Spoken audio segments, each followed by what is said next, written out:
अपन ने पिछले वीडियोज में राजस्थान की प्राचीन सभ्यताओं के बारे में कालीबंगा सभ्यता तक अध्ययन कर लिया था। आज हम राजस्थान की महत्वपूर्ण सभ्यता आहड़ सभ्यता के बारे में जानेंगे। तो आइए शुरू करते हैं। आहड़ सभ्यता। आहड़ सभ्यता यह आधुनिक उदयपुर जिले में स्थित है।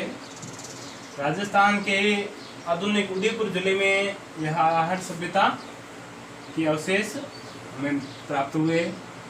इस सभ्यता की खोज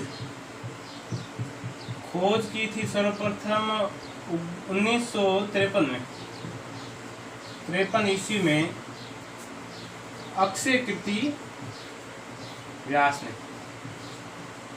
अक्षय कीर्ति व्यास है पुरातत्ववेत्ता हुए। उन्होंने सर्वप्रथम आहड़ सभ्यता के बारे में बताया और आहड़ सभ्यता की खोज की यहाँ पर कोई सभ्यता विकसित हो सकती है। उसका उत्खनन कार्य उसके बाद में शुरू हुआ। तो यहाँ पर एक टीला था, जिसका नाम था धूलकोट। स्थानीय भाषा में टीले को धूलकोट कहते थे। उस धूलकोट टीले का उत्खनन करवाया था रतन चंद्र अग्रवाल ने, RC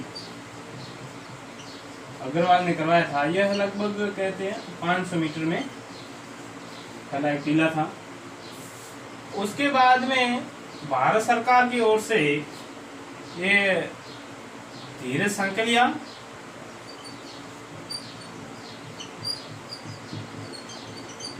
सांकलिया और VN मिश्रा की नियुक्ति होती है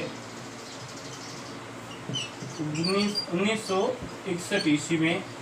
यह भारत सरकार द्वारा धीरज सांकलिया और VN मिश्रा जो पुरातत्ववेत्ता थे उनको लगाया गया उनको उत्खनन कार्य में। और राजस्थान सरकार की ओर से विजय कुमार और PC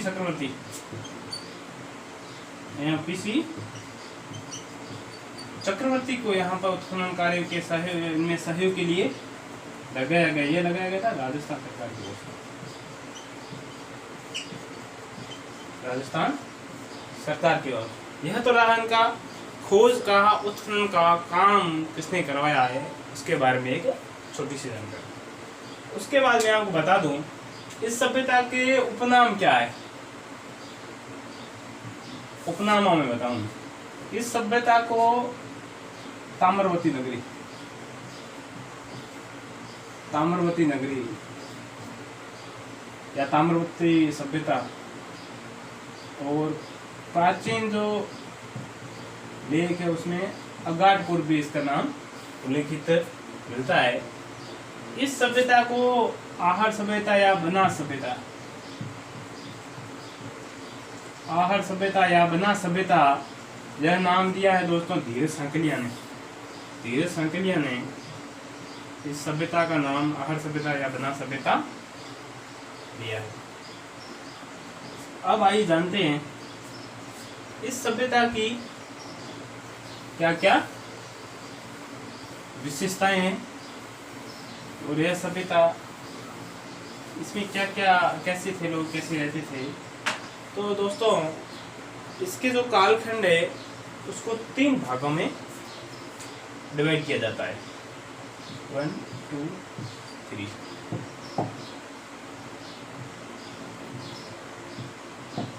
पहला काल है स्फटिक पत्थरों से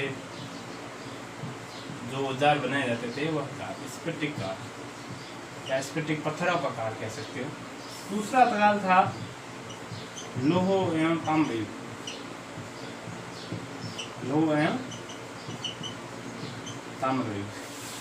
तीसरा काल माना जाता है मृदभांड। इस काल में यहाँ पर मिट्टी के बर्तन ज्यादा बने थे दोस्तों। स्फटिक पत्थर जो होता था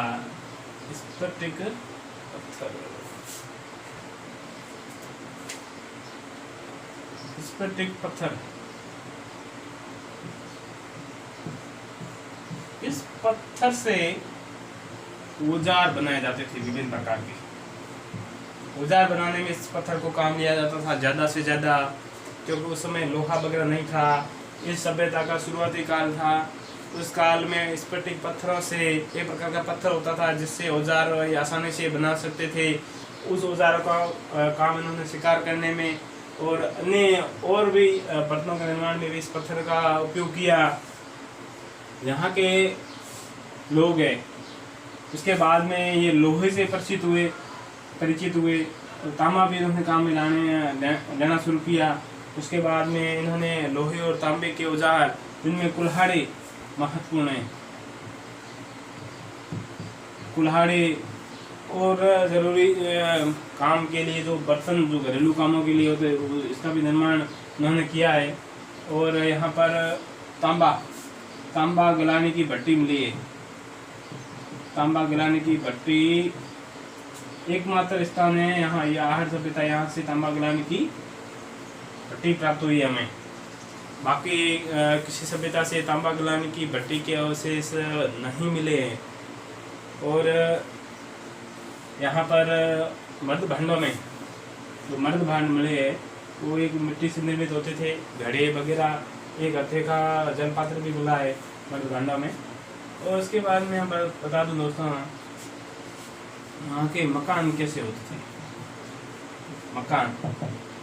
मकान कच्ची ईंटों से बने होते थे। कच्ची ईंटों से बने होते थे। मकानों का आकार यह लगभग वहाँ पर आयताकार रूप में मिले हैं। लगभग बड़े हॉल से होते थे जहाँ पर फिर अंदर परकोटे से घिरे होते थे। और फिर अंदर उन्होंने रसोई जैसे वो अलग अलग पार्ट्स में डिवाइड करते थे अपने मकान को। यहाँ पर बगैर रथे का जलपात्र मिला है। ऐसा जलपात्र ईरान में भी मिला है। बगैर रथे का जलपात्र जो है वो ईरान में भी मिला है। तो पुरातत्ववेताओं ने यह अनुमान लगाया कि इस सभ्यता के जो संपर्क है वो ईरान से भी, प्राचीन जो वहाँ सभ्यता विकसित हुई उससे भी रहे हैं। और यहाँ पर क्या था, यह अनाज का संग्रहण कैसे करते थे। गोरे और कोठे, जो कोठे होते हैं ना अनाज संग्रहण के, इसमें ये अनाज संग्रह करते थे, अनाज को रखते थे। जैसे फसल हुई, खेत में फसल हुई, उसको अनाज को इकट्ठा कर घर लाते थे और कोठे वगैरह होते थे, उसको उसमें ये डाल के रखते थे। तो ऐसे बड़े बड़े कोठे यहाँ से मिले हैं। और यहाँ से क्या मिले हैं और दोस्तों मैं बताऊँ, यहाँ से मिले हैं जो मकान होते थे। मकानों में संयुक्त परिवार प्रथा, इसमें सामाजिक जीवन जो है उसमें संयुक्त परिवार प्रथा थी। तो संयुक्त परिवार प्रथा होने के कारण यहाँ मतलब कैसे अनुमान लगाया पुरातत्ववेताओं ने, तो संयुक्त परिवार प्रथा का ये से लगाया अनुमान कि यहाँ पे 6 चूल्हे मिले हैं। एक ही परिवार से, एक ही घर से मिले हैं। एक घर है वहाँ से 6 चूल्हों के अवशेष मिले हैं। उस वहाँ पर एक चूल्हा है, उस पर मानव हथेली के निशान भी मिले हैं। मानव हथेली के निशान मिले हैं वहाँ से। जो चूल्हे मिले हैं वहाँ पर एक पर मानव हथेली के भी निशान मिले हैं दोस्तों। तो इससे यह अनुमान लगा सकते हैं कि यहाँ पर लोग साथ में रहते थे, वह परिवार था। तो ज़्यादा लोग होंगे तो उनके खाना बनाने के लिए हमारे को ज़्यादा चूल्हों की आवश्यकता होगी, तो उन्होंने ज़्यादा चूल्हों का निर्माण किया। अब मैं आपको बता दूं दोस्तों, यहाँ पर रुपये पैसे का वो लेन देन वगैरह मुद्राएं क्या कोई मिली है क्या, तो इसमें हमारे को मिला है वहाँ से खोज के दौरान 6 तो मिली है यूनानी मुद्राएं। यूनानी मुद्रा और मिला है 3 मिले, 3 मोहरें मिली हैं। 3 मोहरें मिली है। इस यूनानी मुद्रा में एक मुद्रा पर एक साइड वन साइड है त्रिशूल और दूसरी तरफ है यूनानी देवता अपोलो का चित्र है।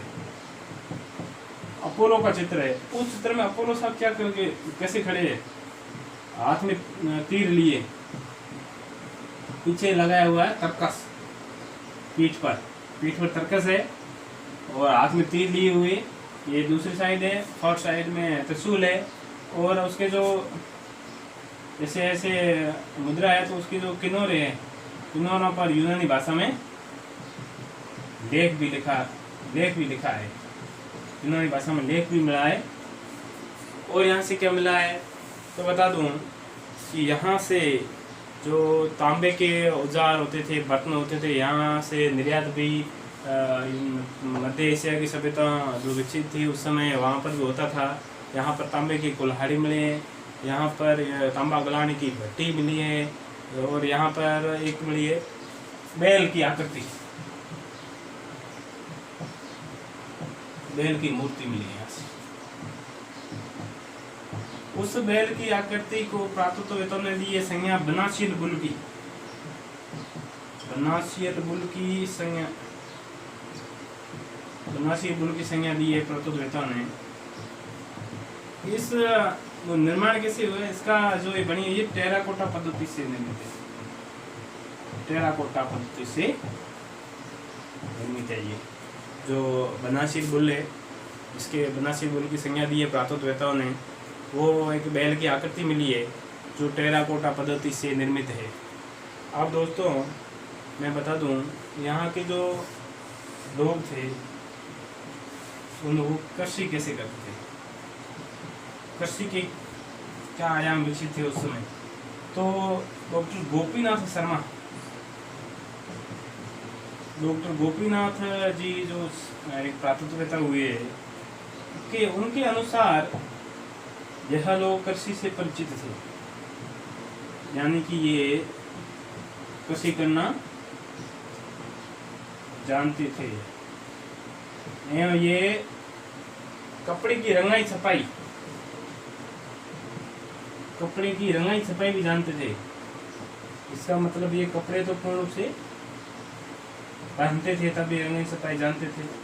इसके अवशेष मिले यहाँ से। तो कृषि में भी ज्वार फसलें हैं, वो ज्वार और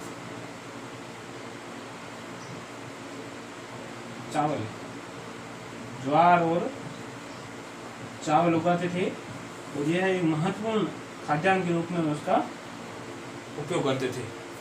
तो आहार सभ्यता के लोग थोड़ा रिवीजन करते हैं। यहाँ से 6 मुद्राएं मिली है।